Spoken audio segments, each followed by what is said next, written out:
शरीरम यानी कि बॉडी, यानी कि हमारा शरीर।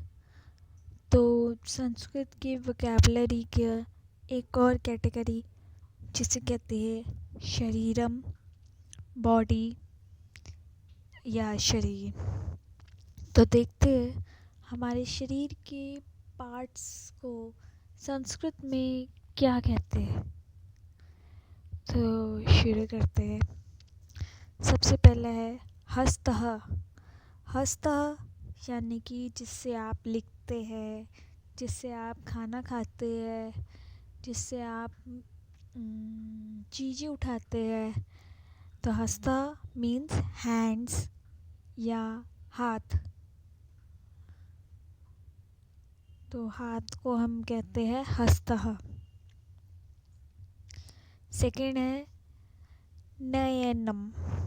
नयनम यानी कि जिससे हम देखते हैं, जिससे हम लोगों को देख के अनुमान लगाते हैं, लोगों की पहचान होती है।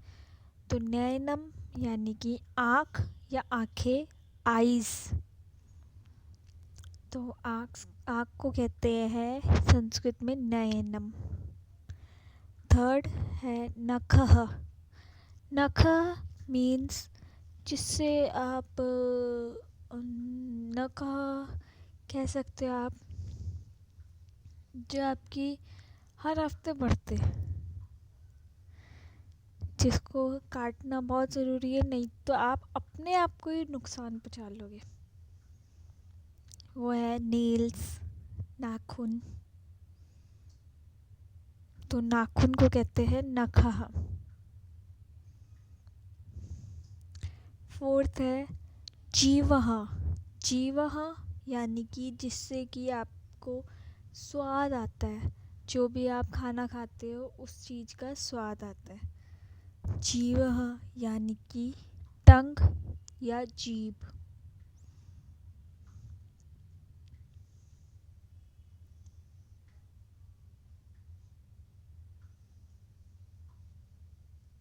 तो जीभ को क्या कहते हैं हम?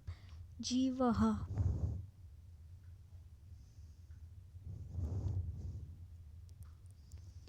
और एक और वर्ड है वेणी। वेणी कह सकते हो कि स्कूल में लड़कियों को बनानी ज़रूरी होती है। वेणी यानी ब्रेड या चोटी। चोटी को कहते हैं हम वेणी।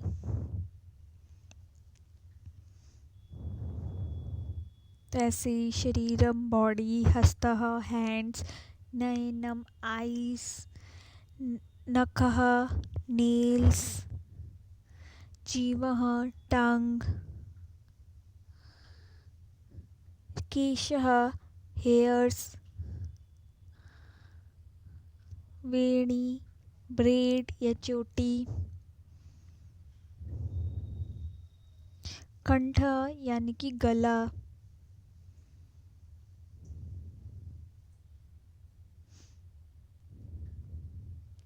दंतः यानी कि दांत, टूथ, ललाटः यानी कि माथा या फोरहेड, कर्णः या कान या ईयर, कपोलः चीक्स या गाल,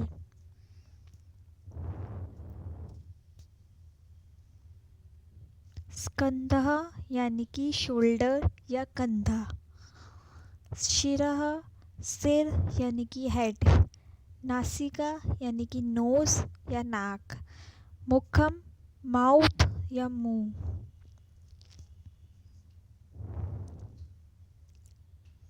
वक्षः स्थलम यानी कि चेस्ट, भुजः यानी कि आर्म्स, भुजा यानी कि आर्म्स, नी, ऐसे कुछ आप कह सकते हो।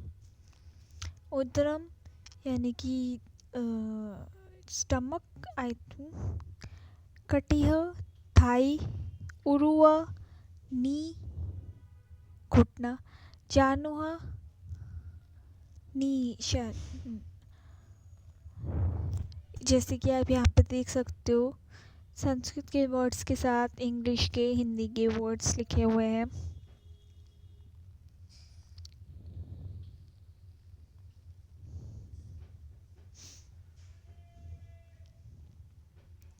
कटिह वेस्ट, उदरम बेली, उरुह थाई, पादः फुट,